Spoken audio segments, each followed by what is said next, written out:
So, good morning, all of you. I am Prabhakar Kumar, and today I am going to discuss on the topic of atherosclerosis and arteriosclerosis.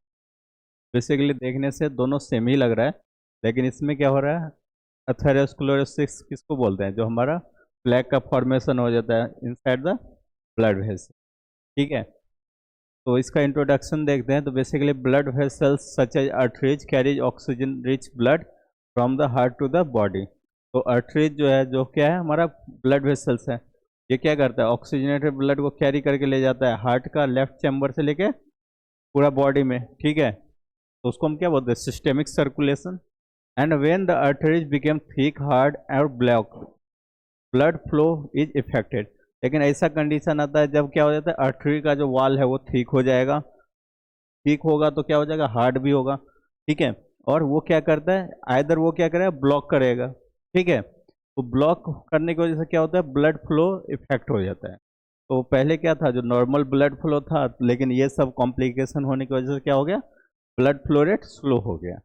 ठीक है, तो to important condition, तो वहाँ पे दो condition की वजह से ये होता है। पहला कौन सा है? आर्टेरियोस्क्लेरोसिस। आर्टेरियोस्क्लेरोसिस का मतलब क्या है? Hardening of arteries. जो हमारा आर्टरीज जो है, जो ऑक्सीजनेटेड ब्लड को कैरी करता है, तो उसका वॉल क्या हो गया? हार्ड हो गया। हार्ड होगा तो क्या होगा?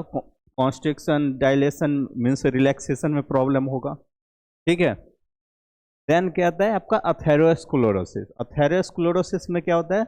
ये आपका कोलेस्ट्रॉल का या फैट का प्लैग फॉर्मेशन हो जाता है। ठीक है, तो इस अथेरोस्क्लेरोसिस में क्या होता है? प्लैग फॉर्म करके क्या करता है? ब्लॉकेज बनाता है। आर्टेरियोस्क्लेरोसिस में क्या होता है? जो हमारा ब्लड वेसल्स हार्ड हो जाता है due to the deposition of fatty layer over the blood vessels. ठीक है, क्लियर? तो पहला क्या आता है? आर्टेरियोस्क्लेरोसिस। तो आर्टेरियोस्क्लेरोसिस मतलब क्या होता है? Hardening and loose of elasticity of the arteries. जो हमारा आर्टरी, जो ब्लड वेसल्स है, उसका जो जो ये रहता है ना लेयर, वो क्या होता है? पहले क्या नॉर्मली क्या होता है? इलास्टिक नेचर होता है। तो जब वो हार्ड हो जाएगा तो क्या होगा? वो अपना इलास्टिसिटी लूज कर देगा, एंड वो क्या करता है? इसका ब्लड का मूवमेंट को अफेक्ट करता है। तो mainly it occurs due to ageing and high blood pressure. ये किस वजह से होता है? जैसे जैसे एज, मतलब क्या, जो एल्डरली पेशेंट में ये ज़्यादा होता है। ठीक है, तो क्योंकि वहाँ एजिंग फैक्टर की वजह से एंड हाई ब्लड प्रेशर होने की वजह, तो arteries became stiff and less flexible. तो आर्टरीज का लेयर मीन्स वाल क्या हो जाता है? हार्ड हो जाता है। एंड जो हार्ड होगा तो कोई भी चीज़ जल्दी प्रेशर देने से पिचकेगा या डायलेट होगा? नहीं हो पाएगा।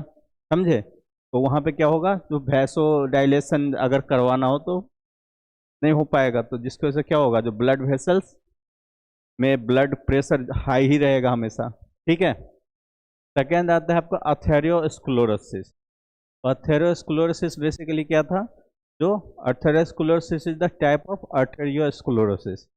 ये जो है ना, आर्टेरियोस्क्लेरोसिस का ही एक टाइप है, जिसमें बेसिकली क्या हो जाता है? Characterized by the deposition of fat, cholesterol and plaque in the arterial wall. इसमें जो है सो कोलेस्ट्रॉल एंड फैट का जो लेयर डिपॉजिट हो जाता है वॉल पे, and it's leads to narrowing of the arteries. जिसकी वजह से क्या होता है? आर्टरीज का जो लेयर है वो नैरो हो जाएगा। नैरो होगा मीन्स का इंटरनल डायमीटर रिड्यूस हो जाएगा, एंड जिसकी वजह से क्या ये कॉज करता है? आर्टेरियोस्क्लेरोसिस। फिर आता है difference between arteriosclerosis and atherosclerosis. तो बेसिकली इसका मीनिंग मीन्स क्या होता है? आर्टेरियोस्क्लेरोसिस में हार्डनिंग ऑफ आर्टरीज लेयर। ठीक है, एंड अथेरोस्क्लेरोसिस क्यों होता है? Due to plaque formation. फिर आता है इसका कॉज कौन कौन सा आ जाता है? तो पहला कॉज कौन सा था? एजिंग था। दूसरा क्या था? High blood pressure. इसका मेन कारण क्या था? Deposition of cholesterol and fat layer. तो इसका इफेक्ट ये क्या करेगा? आर्टेरियोस्क्लेरोसिस हार्ड कर देता है, जिसकी वजह से इलास्टिसिटी लूज कर लेगा, एंड इसमें क्या होता है? आर्टेरियोस्क्लेरोसिस में नैरो हो जाएगा। सीवीआरटी में देखें तो जनरल कंडीशन रहता है, एंड इसमें क्या होगा? ये अथेरोस्क्लेरोसिस मोर डेंजरस, क्योंकि ये क्या करता है? कंप्लीट ब्लॉकेज क्रिएट कर देता है। फिर आता है प्लैग। क्या है? ठीक है, तो plaque is a sticky substance made up of cholesterol, fat, calcium and cellular debrises. तो ये सब चीज़ प्रेजेंट रहता है प्लैग में, जो ब्लॉकेज क्रिएट करता है। कोलेस्ट्रॉल भी होगा, फैट भी होगा, कैल्शियम भी रहता है, एंड डेड सेल्स का लेयर भी रहता है, ठीक है। तो it accumulates inside the artery wall. ये क्या करता है, जो ब्लड वेसल्स का वॉल के ऊपर जमा हो जाता है। इसका पैथोजेनेसिस देखते हैं तो प्लेग फॉर्मेशन का बेसिकली 4 स्टेप में है। तो फर्स्ट स्टेप में क्या होता है, damage of the inner lining of the arteries, means हमारा जो ब्लड वेसल्स है उसका इनसाइड में कोई डैमेज आ गया एंडोथेलियम लेयर पे। वो किस वजह से हो सकता है, smoking, hypertension and high cholesterol concentration की वजह, ठीक है। तो फिर आता है स्टेप 2। तो जैसे डैमेज होगा तो पहले क्या होता है, ब्लड वेसल्स रिपेयर होता है। तो इसमें क्या होगा, लो डेंसिटी जो कोलेस्ट्रॉल जो है वो आर्टरी वॉल में इंटर करता है, जो डैमेज एरिया पे वहाँ पे जाके ये स्टिक होना शुरू हो जाता है। And then LDL get oxidise होगा, जिसकी वजह से क्या होता है, जो आपका इम्यून सेल्स जैसे मैक्रोफेज क्या करता है, एलडीएल को निगलना शुरू कर देता है, क्योंकि इसके लिए फॉरेन सब्सटेंस है। तो इसको जो निगलना शुरू करेगा तो वो क्या करता है, फोम सेल्स का फॉर्मेशन करता है। फिर स्टेज 3 में क्या आता है, जो फोम सेल्स जो है एक्यूमुलेट करके क्या करता है, फैटी स्ट्रिक फॉर्म करता है। फैटी स्ट्रिक मीन्स क्या होता है, फैटी लेयर फॉर्म कर देगा, ठीक है। And smooth muscle cells proliferate, जो हमारा स्मूथ मसल्स का जो सेल है तो वो डैमेज था, तो प्रोलिफरेट मीन्स क्या होता है, सेल डिवीजन इंक्रीज कर देता है। सेल डिवीजन इंक्रीज करता है क्योंकि जो डैमेज एरिया है उसको कवर करने के लिए। And this leads to the plaque formation. तो हमारा ब्लड वेसल्स का डैमेज हुआ था, तो उस पर अगर सेल ग्रोथ ज़्यादा होगा तो क्या होगा, जो वो डिपोजिशन ज़्यादा करने लगेगा, एंड जिसकी वजह से क्या होगा, प्लेग फॉर्मेशन हो जाएगा। फिर आता है स्टेज, जो लास्ट स्टेज है, तो इसमें क्या होता है, प्लेग इनलार्जेस। जो प्लेग का साइज स्लोली क्या होगा, due to high cell growth, plaque का फॉर्मेशन जो होता है धीरे धीरे बढ़ते ही जाएगा। एंड आर्टरी बिकेम नैरो, तो इंटरनल डायमीटर जो है आर्टरी का वो क्या होगा, जाएगा कम हो जाएगा, रिड्यूस हो जाएगा। एंड जिसकी वजह से क्या इम्पैक्ट करेगा, ब्लड फ्लो को भी इम्पैक्ट करेगा। And in severe cases it may leads to complete blockage. अगर ज़्यादा ही मीन्स लेयर फॉर्म हो गया तो जिसकी वजह से क्या होगा, एक कंडीशन आएगा जब कॉम्प्लीटली उसको ब्लॉक कर देगा। फिर आएगा आपका रोल ऑफ कोलेस्ट्रॉल। तो कोलेस्ट्रॉल का बेसिकली क्या रोल है, तो cholesterol is a fatty substance which is present in the blood. तो हमारा डाइट जो भी हम लोग कंज्यूम करते हैं तो उसमें प्रोटीन, फैट्स, विटामिन, मिनरल सब एब्जॉर्ब होता है। तो कोलेस्ट्रॉल भी जो होता है सो एब्जॉर्ब होकर कहाँ जाता है, ब्लड सर्कुलेशन में, ठीक है। तो ये ऑब्वियसली तो ये कहाँ प्रेजेंट होगा, ब्लड में, मीन्स ब्लड वेसल्स में।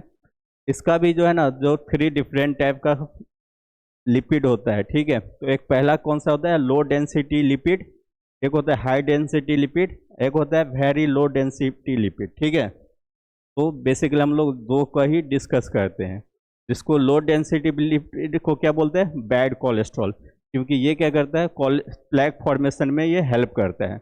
एंड हाई डेंसिटी लिपिड जो है उसको गुड कोलेस्ट्रॉल भी बोलते हैं, क्योंकि ये जो है ना सो लो डेंसिटी लिपिड का कंसंट्रेशन ये कम करता है, ठीक है। तो ये हमारे लोग के लिए हार्मफुल है, इसलिए इसको क्या बोलते हैं, बैड कोलेस्ट्रॉल। तो ये समझ ही गए, जो इसको क्यों बोलते हैं एलडीएल को, क्योंकि ये प्लेग फॉर्मेशन में मीन्स हेल्प करता है। एंड एचडीएल जो है cholesterol means low density lipoprotein को रिमूव करता है। तो high LDL high risk of atherosclerosis, sorry high जो है ना मीन्स हाई कंसंट्रेशन जो होगा एलडीएल का, क्योंकि ये जो है तो एलडीएल क्या है, जो बैड कोलेस्ट्रॉल है, प्लेग फॉर्मेशन कर रहा है।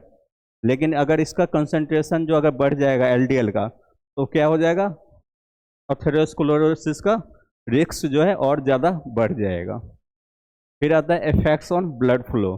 तो ऑब्वियसली ये क्या करेगा, नैरो करेगा, जिसकी वजह से क्या होगा, ब्लड सप्लाई रिड्यूस होगा, ब्लड प्रेशर हाई होगा। तो इट इंक्रीज ब्लड प्रेशर क्या कॉज करेगा, hypertension and risk of clot formation. तो it can affect the heart, brain and other organs. तो हार्ट को तो इफेक्ट करेगा ही, इसके अलावा ब्रेन एंड अदर ऑर्गन्स में कौन सा आ जाएगा, लीवर हो गया, इसके अलावा किडनी हो गया, क्योंकि किडनी में ब्लड फ्लो रेट अगर स्लो होगा तो क्या होगा, किडनी भी स्लोली डिस्फंक्शन हो जाएगा। यहाँ तक क्लियर। फिर आता है सिम्टम्स। तो बेसिकली जो अर्ली स्टेज में जो है सो सिम्टम जो है एथेरोस्क्लेरोसिस का नहीं पता चलता, ठीक है। लेकिन जैसे जैसे स्टेज बढ़ते मीन्स सीवियरिटी बढ़ते जाता है, तो ऑब्वियसली वो क्या कर रहा है, ब्लड वेसल्स को नैरो कर रहा है। तो ब्लड वेसल्स को नैरो करेगा तो ब्लड का सर्कुलेशन भी कम कर देगा, जिसकी वजह से क्या होता है, ऑक्सीजन सप्लाई कमेगा, तो वो क्या करवाता है, इस्चेमिक चेस्ट पेन करेगा, जिसकी वजह से चेस्ट पेन की वजह से एक सिम्टम आता है। फिर shortness of breath, means oxygen supply जैसे ही बॉडी में कम हो जाएगा तो क्या होगा, जो उन्हें बोलते हैं जो सांस लेने में प्रॉब्लम आना शुरू हो जाएगा। एंड वीकनेस होगा, क्योंकि ऑक्सीजन बॉडी में कम है तो एटीपी का प्रोडक्शन भी नहीं होगा।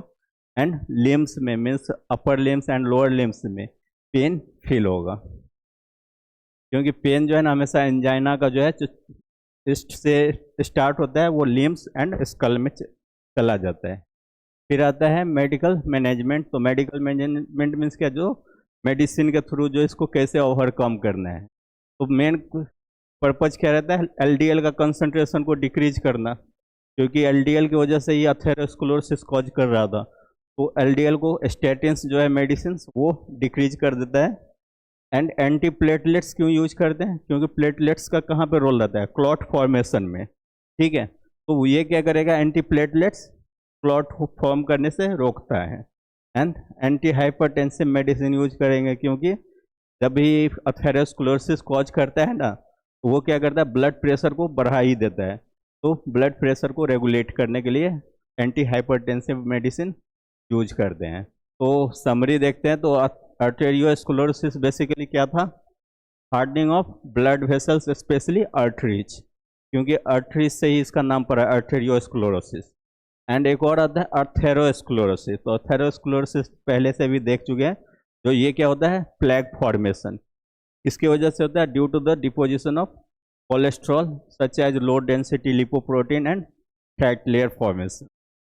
And it is cause by mainly cholesterol. ज़्यादा मेनली कौन रोल प्ले करता है अथेरोस्क्लेरोसिस में, कोलेस्ट्रॉल, एंड इस कोलेस्ट्रॉल में भी मेनली एलडीएल। तो it leads to serious complication such as myocardial infections and stroke.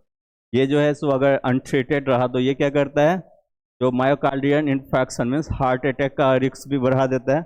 And stroke means जो है ब्लड सप्लाई ब्रेन में जो है वो डिक्रीज करेगा, जिसकी वजह से ब्रेन का भी एक्टिविटी में भी हैम्पर आता है।